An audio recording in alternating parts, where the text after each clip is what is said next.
breaking news on a situation we've been following all day. We're getting our first look at the man family members say fired at officers before barricading himself inside a home for hours. His name, Edison Somera. That standoff is now over and that suspect is in custody, and we're learning more about that man. The Contact 13 investigative team has been working on this all day, and tonight 13 Action News reporter Mahsa Saeidi has it. First on 13 Action News. Carla, Steve, the victim filed this temporary restraining order just 4 days after Thanksgiving. She said the suspect called her job constantly. He wanted to get her fired. She also says that he choked her and he hit her and he threatened her life in front of their children. What happened today was so extremely dangerous. Police officers could have been killed. So we spoke with relatives on both sides, the victim and the suspect, to see if there were any red flags. Listen. Was Edison ever violent towards you? No, not towards me. Did you ever think that he could do something like this? You never know. Honestly, you never know when domestic violence like this happens. You just never know what can happen.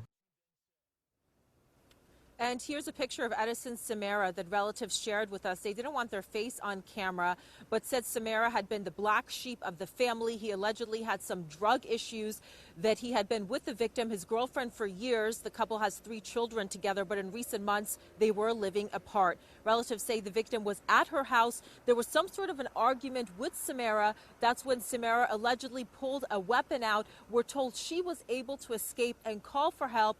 It's unclear if there was another person inside at the time, possibly the couple's eldest son. We're still working to confirm those details. But I want to take it out now to 13 Action News reporter Tom George. He has been on the scene with us all day. And I understand, Tom, just moments ago, police released new details about what happened inside that house.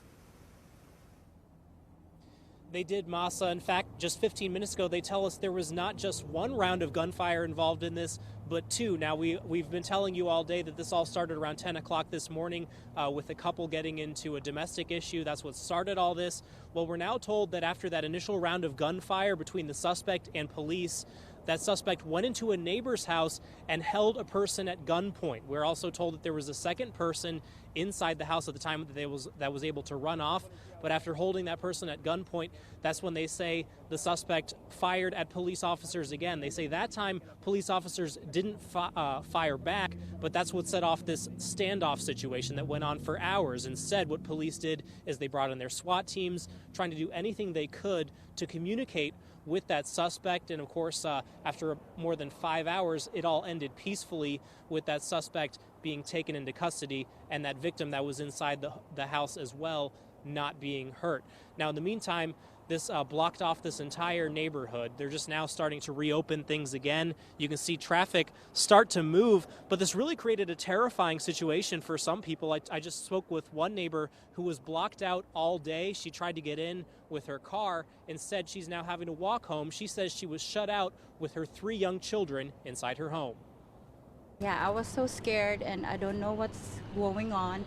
I wanted to ask the police, but I know they can't answer me at that moment. But I was really scared and a little bit of frustration.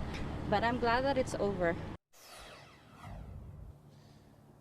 That was the story that a lot of neighbors have been saying. There was a lot of confusion. Initially, people didn't know which house it was. People were terrified because of what they heard, what was going on. That created a lot of issues for neighbors. A lot of people had to be evacuated. For more on that part of the story, we're joined live with Stephanie Zepelin. She's been talking with neighbors about what they've been going through. Stephanie? Yeah, the street behind me is full of police cars, their mobile command unit, all the different vehicles and tools that Metro used to make sure no one who lives in this area was harmed during this whole event. People prevented from coming home, stuck outside their neighborhood wondering. I just want to know what's going on in the neighborhood, of course. You live here, you get concerned when you see a lot of tape and everything's crossed off. Dominic Baba moved into this area over the summer to try and avoid the violence. He was just relieved his girlfriend was okay. Anthony Golden was also on his way back home when he says he saw at least 20 unmarked police cars speed by. He never thought they would be coming to his neighborhood. You can't find a nicer neighborhood than this. This is nothing on the neighborhood. There could be a wacko anywhere. You see that crime scene investigations truck on the scene here. They'll be here for a while, making sure they gather all the evidence, any bullets that were fired between the suspect and police. But luckily, through all of that, they say no bystanders here in the neighborhood were injured. Live at Robindale and Hoke, Stephanie Zepelin, 13 Action News.